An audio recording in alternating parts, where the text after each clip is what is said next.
the inside gates be an advantage, or will the big hitters sweep across from the outside? Well, Prado certainly does. And Geiser over the bars and through the fence from the outside pick. That is the danger starting out there.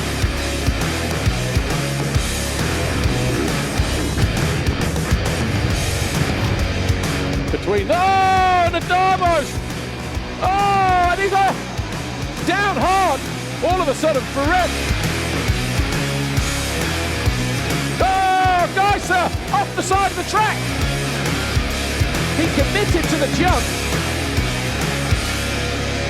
Hakan Fredriksson. Oh, huge crash.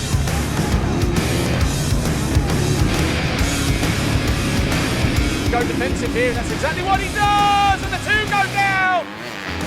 He tried to run to the outside there.